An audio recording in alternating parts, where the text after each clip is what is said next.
Welcome to my YouTube channel world literature. आज जो topic discuss करने वाले हैं वो है chief characteristics of modern European drama. European drama किस तरह से डेवलप हुआ, हम जो है वो देखते हैं कि सबसे पहले जो टाइम था उसमें जो है वो ड्रामा जो है वो जस्ट सॉन्ग से स्टार्ट होता है। मीन्स के जस्ट सॉन्ग्स जो थे वो सिंग किए जाते थे।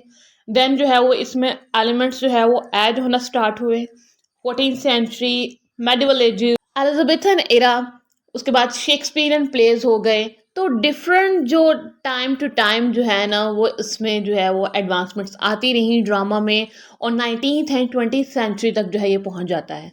मीन्स के पहले इसमें सॉन्ग था, फिर इसमें जो है वो कुछ ट्रेजेडीज ऐड होना स्टार्ट हो गए, एलिमेंट्स ऐड हुए, फिर इसको लिखना स्टार्ट कर दिया गया। देन जो है वो डायलॉग्स को ऐड किया गया। टाइम टू टाइम जो है वो इसमें जो है वो डिफरेंट एडवांसमेंट्स होती रही ड्रामा में। इवन के 19th एंड 20th सेंचुरी तक ड्रामा पहुंच जाता है एंड मॉडर्न टाइम पीरियड जो है वो इसका स्टार्ट हो जाता है। हम जो है वो आज डिस्कस करने वाले हैं कि मॉडर्न टाइम पीरियड का जो ड्रामाज जो लिखा जा रहे हैं लिटरेचर के अंदर, उसमें जो है वो क्या एलिमेंट्स हैं, उनकी क्या चीफ करेक्टरिस्टिक्स हैं, उनमें कौन सी ऐसी बातें हैं जो कि उनको पुराने ड्रामा से, जो ओल्ड ड्रामा से लिटरेचर में, उनसे डिफरेंट बताते हैं। कि मॉडर्न टाइम पीरियड आज तक आते आते ऐसी कौन सी अचीवमेंट्स ड्रामा के जॉनर ने की हैं जो हम जो है वो यूरोपियन ड्रामा में देखते हैं। ड्रामा की 3 डिफरेंट फेजेज हैं अगर हम लोग मॉडर्न टाइम पीरियड की बात करते हैं। फर्स्ट फेज में जो ड्रामाज इंक्लूड किए जाते हैं वो जॉर्ज बर्नर्ड शॉ के हैं, जॉन गैल्सवर्थी के हैं एंड शेविंगन ड्रामाटिस्ट हैं। सेकंड जो फेज है इसमें जो है वो आयरिश नेशनलिज्म पे जो है वो मेन फोकस किया जाता है। जब आयरिश होम रूल मूवमेंट हो रही थी उसमें जो है वो विलियम बटलर के वर्क्स एंड सेन के जो वर्क्स हैं वो इंक्लूड किए जाते हैं सेकंड फेज। थर्ड फेज जो है वो उसमें जो है वो पोइटिक ड्रामा पे जो है वो मेन फोकस किया जाता है। यहाँ पे जो ड्रामा की स्पिरिटी थी उसको जो है वो री इस्टेब्लिश किया जाता है। जैसे कि एलिजाबेथन एंड जैकोबियन एज में जो ड्रामा को इम्पोर्टेंस दी जाती थी उसके रिवाइवल के लिए जो है ये थर्ड फेज पोइटिक ड्रामा जो है इसको अगेन जो है वो री इस्टेब्लिश, यहाँ पे इसको री राइट किया जाता है। इसमें जो इम्पोर्टेंस राइटर आ जाते हैं, वो ड्रामाटिस्ट आ जाते हैं, वो T S. Eliot and Christopher Fry हैं। बेसिक इंट्रोडक्शन के बाद जो है वो चीफ कैरेक्टरिस्टिक्स को डिस्कस करते हैं एंड की एलिमेंट्स को डिस्कस करते हैं मॉडर्न ड्रामा की। मॉडर्न ड्रामा का जो सबसे पहला मेन फीचर है वो है रियलिज्म का। रियलिज्म ये एक ऐसी लिटरेरी टेक्निक है जिसके अंदर मोस्टली जो इम्पोर्टेंस दी जाती है वो रियलिटी को दी जाती है। मीन्स के इसमें ह्यूमन इमेजिनेशन को, इमेजरी को, फिगरेटिव लैंग्वेज को, मेटाफर्स को, इन सब चीज़ों को कोई इंपॉर्टेंस जो है वो नहीं दी जाती है।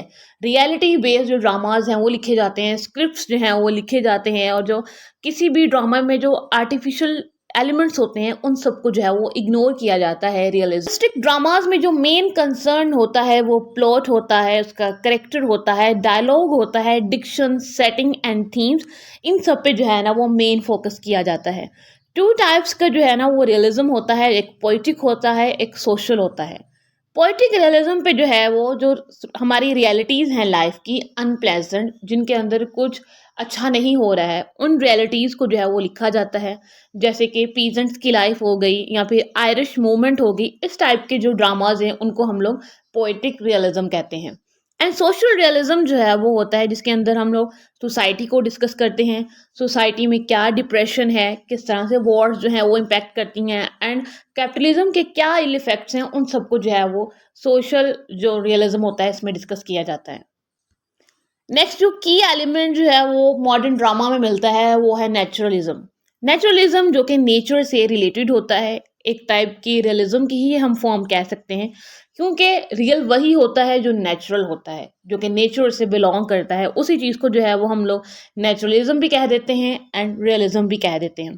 इसमें जो इम्पोर्टेंट बिलीफ है उसको जो है वो इस बात पे फोकस किया जाता है कि जो इंडिविजुअल है उसको नेचर के थ्रू कैसे हम लोग जो है वो मोल्ड कर सकते हैं, उसको कैसे जो है वो बेटरमेंट की तरफ जो है वो हम लोग लेकर जा सकते हैं। इसमें जो है वो ना ही तो कोई टेक्निकल चीज़ों को इम्पोर्टेंस दी जाती है, ना ही तो कोई ऐसी एडवांसमेंट्स की तरफ जो है वो फोकस किया जाता है जो कि ह्यूमन सोसाइटी के लिए हो।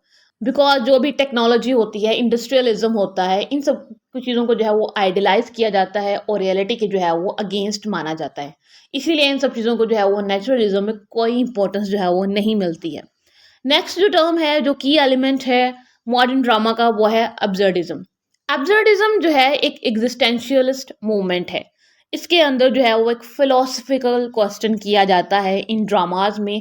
इनका जो थीम होता है वो एग्जिस्टेंशियल थीम होता है, मीन्स कि उसमें लाइफ से रिलेटेड जो है वो फिलोसफिकल क्विज रखे जाते हैं, क्वेश्चंस रखे जाते हैं, जिसमें जो है एक ह्यूमन लाइफ है वो अपनी लाइफ का मीनिंग ढूंढती है एंड गॉड को जो है वो रिजेक्ट करती है एग्जिस्टेंशियल फिलोसफी में।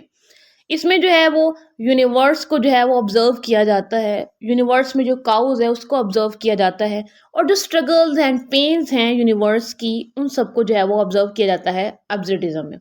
एब्सर्डिज्म की जो टर्म है इसको डैनिश फिलोसफर सोरेन किरकेगार्ड ने जो है वो इंट्रोड्यूस करवाया था, जिसमें जो है वो ह्यूमन जो फेथ है गॉड पे उसको रिजेक्ट किया गया है। सेकंड जो है वो लाइफ के मीनिंग एंड मीनिंगलेसनेस होने के क्वेश्चंस को जो है वो इसमें राइज किया गया है। एल्बर्ट कैम्यू ने भी इस पे बहुत वर्क किया है, उन्होंने भी जो है वो अपनी एग्जिस्टेंशियल फिलोसफी एंड एब्सर्डिज्म की जो फिलोसफी है उसको अपनी ड्रामाज में लिखा है। अकॉर्डिंग टू एल्बर्ट कैम्यू के लाइफ के जो मीनिंग होता है इसके सिर्फ टू रिस्पॉन्सेज होते हैं, या तो लाइफ बिल्कुल नहीं है, लाइफ का एंड है, या फिर जो है वो हम लोग लाइफ में कोई न्यू मीनिंग जो है वो उसको फाइंड आउट कर सकते हैं। सिर्फ दो ही कंडीशंस होती हैं, या तो हम लोग बिल्कुल चीज़ों को एंड कर दें कि यहाँ पे एंड हो चुका है, या फिर हम लोग उस ट्रेजिडी से, उस फेट से जो है वो खड़े होकर स्टैंड लेकर जो है वो एक न्यू मीनिंग को जो है वो फाइंड आउट करें और अपनी लाइफ की जो स्ट्रगल है मीनिंग ढूंढने की, लाइफ का एक्चुअल मीनिंग क्या है, हमारा पर्पस क्या है, उसको ढूंढते ढूंढते हमारी लाइफ का जो है वो एंड हो जाता है। नेक्स्ट की एलिमेंट है सिंबलिज्म, जो कि एब्सर्डिज्म की एक टाइप है। सिंबलिज्म में जो है वो सिंबल्स को यूज़ किया जाता है अपने आइडिया को और मीनिंग को कन्वे करने के लिए। ड्रामा में डिफरेंट इमेजेस, ड्रीम, फैंटेसी, इस टाइप की जो चीज़ें हैं वो यूज़ की जाती हैं। कॉन्क्रीट सिंबल यूज़ किए जाते हैं ताकि जो प्ले का थीम है उसको जो है वो रिवील किया जाए उन सिंबल्स के थ्रू। नेक्स्ट टर्म है डैडाइज्म। डैडाइज्म भी जो है ये एब्सर्डिज्म की एक टाइप है। डैडाइज्म जो है इसको फर्स्ट जो इंट्रोड्यूस था वो जर्मन राइटर ह्यूगो बॉल ने करवाया था। इसमें जो है वो एक फिलॉसफी को जो है वो डील किया के बिलीफ रखने वाले जो हैं वो सोसाइटी के अंदर नेशनलिज्म को एंड कैपिटलिज्म को, इन सबको कहते हैं कि ये रॉन्ग है, और वो इन सब के अगेंस्ट जो है वो रिएक्ट करते हैं और अपनी जो डैडाइज्म की जो फिलॉसफी है वो देते हैं। कहते हैं कि रिजीम में जो है वो नेशनलिज्म नहीं होना चाहिए एंड कैपिटलिज्म भी जो है वो नहीं होना चाहिए। डैडाइज्म जो मूवमेंट थी ये एक रिएक्शन था वर्ल्ड वॉर 1 के अगेंस्ट भी, क्योंकि जो वॉर्स होती हैं वो सोसाइटी में जो है वो डिस्ट्रक्शन लेके आती हैं, जिससे ह्यूमैनिटी को जो है वो बहुत ज़्यादा जो है वो नुकसान पहुंचता है। तो उसी के अगेंस्ट जो लिटरेरी मूवमेंट्स हैं वो आती रहती थी। इनके जो आइडियाज़ होते हैं वो सोसाइटी के जो दूसरे नॉर्मल बिलीवर्स होते हैं उनसे थोड़े से स्ट्रेंज होते हैं, बिकॉज डैडाइज्म वाले जो हैं वो सोसाइटी के जो नॉर्मल वैल्यूज़ हैं उन पे जो है वो बिलीफ नहीं रखते हैं, अथॉरिटेरियनिज्म पे जो है वो बिलीफ नहीं रखते हैं। अगर हम लोग लिटरेचर में डैडाइज्म की बात करें तो वो हारमोनी को अपोज करते हैं और जो लाफ्टर है उसको रोस्ट करते हैं कि जो सोसाइटी में जो लाफ्टर के थ्रू जो चेंज है वो भी लाया जा सकता है। एंड एक आर्टिस्टिक जो फ्रीडम है वो हमें डैडाइज्म की जो बिलीवर्स हैं वो देते हैं, उसकी जो फिलॉसफी है वो देती है, उसके थ्रू जो है वो हमें स्पॉन्टेनिटी मिलती है।